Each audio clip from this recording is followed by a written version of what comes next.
All right, my friends, we're going to take some time to look at mortgage information, looking at the U.S. Census Bureau report that they have. It's just freaking awesome. If you're a data geek like me, man, I love this stuff. The IRS.gov on tax, I can get lost in this for days and days and days and never come up. And if you notice, I don't sound that good because I'm fighting this freaking nasty cold, but I'm still here. I'm committed to my friends at Heritage Wealth Planning YouTube channel to give you the information that no one else is giving you, because I don't think anyone else does this, which is nuts because there's so much great information out there, and how you use that for your own financial planning. Well, you just got to look at it. The reason I want to go down this rabbit hole is because mortgage expenses and housing expenses are the number one issue of expenditures for retirees. Nothing comes close. Not healthcare, nothing comes close. Look, I got some other videos where you can see all these different tabs up there, and I'll share with you as we go through this, but nothing comes close than your housing costs. If you can't get your housing costs under the control, I don't care what else you're doing. That is the number one priority, is your housing costs. Thus, you need to know what's going on out there, because that is the critical thing for successful retirement planning. All right, so let's go down here to the U.S. Census Bureau's website, and don't forget to subscribe and thumbs up the whole thing. Smash! All right, so let's go down to the U.S. Census Bureau's website. Let me just real quick. The reason I'm down this rabbit hole is because I started just so much. I mean, we got all these different things. How much? Oh, that's from CRR. We got state of retirees, how long their lives have changed retirement. We got understanding expenditure patterns in retirement. We got how much income do retirees actually have from the Center for Retirement Research. U.S. mortgage market statistics, just tons and tons of stuff that I've been looking at. And just the data is mind-boggling. And yet they all say the same thing. And just see, and I'm going to go over all this, don't get me wrong. They all say the same thing. And if you're wondering what these are, Social Security, we're going to talk about the windfall elimination provision here next. Everyone's been asking about that. Got to talk about that. All right.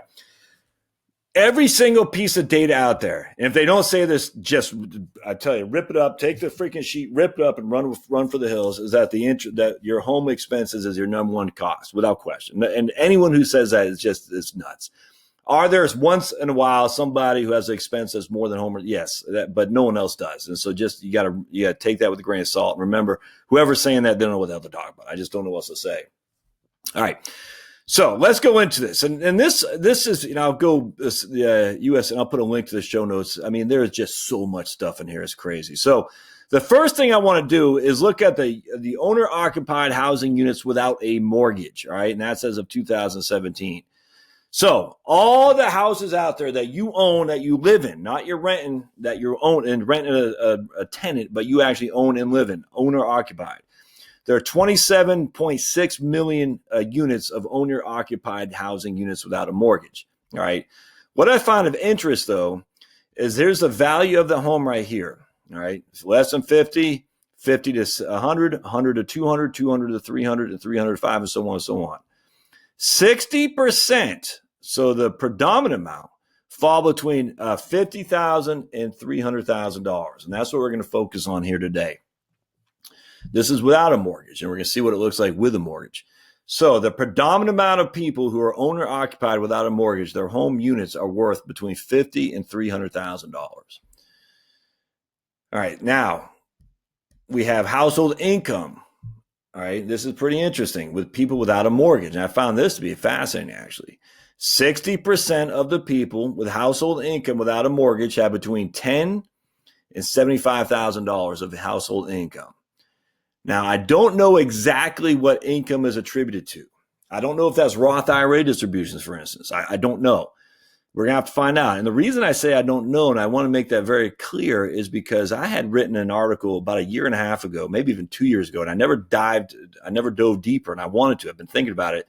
I just forgot about how the IRS looks at income and relative to what actually you have for income. And the IRS and the data that's out there from the IRS, they look at income as one thing, and then you and I look at income as something else. And I don't know how this is. Let's see if there's any notes on this here about income. Yeah, they don't say how they define income. And that's, oops, There we go. And so that's a problem. So I don't know. We're going to use the IRS definition of income, and I'll do another video on what I mean the differences. For you and I, income is how much money is coming into the account, in the checking account that we can spend. I mean, inherently, if it's Roth IRA, life insurance, cash out, all that stuff, income is coming. How much money do I got coming in? For the IRS, a lot of times they look at it as just taxable income. How much income you got coming in for which you have to pay tax on? Well, there's some sources of income you don't have to pay tax on. And that source of income is literally income that you can spend, but just because the IRS doesn't account for it doesn't mean it's not there. So again, I don't want to get too deep in the weeds on that because I will later on, but I don't know what they mean by income. Is it the actual income with Roth IRA distributions, for instance? I don't know, but let's assume that it is. So anyway, 60% of the population with no house, no mortgage, has income between $10,000 and $75,000. Now, this is what I found interesting. Here's a pretty big divergence here. So this is actually the outliers are the norm, and the middle is the outlier. And this is the ratio of value to household income. So basically what this means is the ratio of your home's worth versus your income. More than a third have less than a 2-to-1 ratio. That means their house is worth $50,000 and their income is $30,000. Or the house is worth $100,000 and their income is $60,000, if that makes sense. Ratio of their home value to household income. Now, I thought this was pretty interesting. Again, more than a third had more than a 4-to-1 ratio. So your house is worth $200,000 and your income is only $33,000. Your house is worth $100,000 and your income's $20,000. So more than 4-to-1 ratio from housing value to income. I don't really know what to make of that, frankly. That was interesting to me. But again, less than 2-to-1, your house is worth 50 and your income is 30, or more than 4-to-1, your house is worth 100 and your income is 23, for instance. And that's where not even outliers, that's where the majority, the predominant amount of people are. In fact, that's over 70%.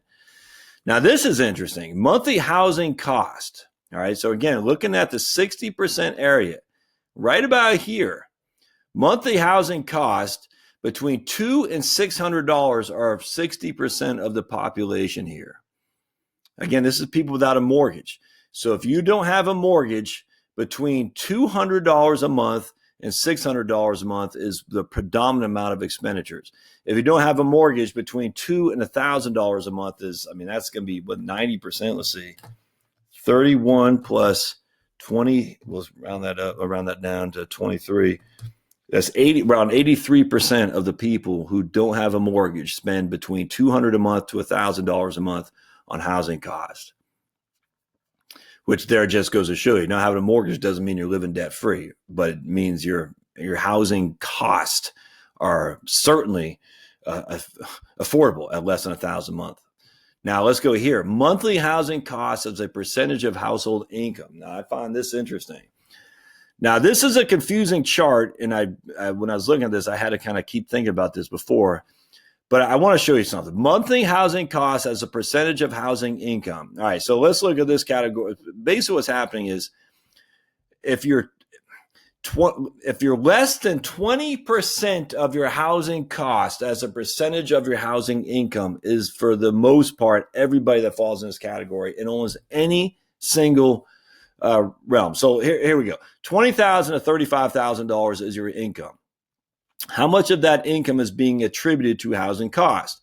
Is it less than 20%? Yes, 10% of the population in this category, less than 20% of their housing costs is attributed to housing, of their income is attributed to housing. Half of that is basically, less than half that is 20 to 29% of their income is attributed to housing. And a third of that, 3.2% of their income is contributed to housing. And the same thing happens. Here's $35,000 to $40,000 to $50,000. 12% of these people, less than 20% of their income is attributed to housing. Only 2% of these people in this category is more than 20%. In this case, 20 to 29% of their income is attributed to housing, and less than 1% is 30% or more.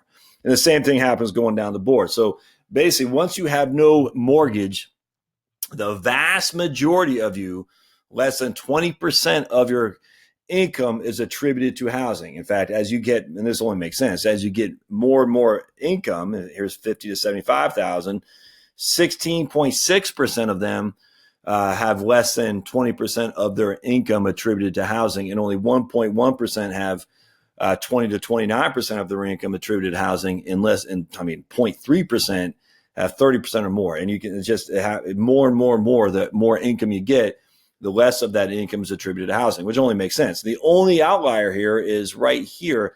If you have less than $20,000 income, the majority, by far, of these people, 9.4% of that area has 30% or the more of their income attributed to housing. All right, does that make sense? So it's very interesting to me. And it's intuitive, but the more income you get, the less of that is attributed to housing, especially if you have no mortgage.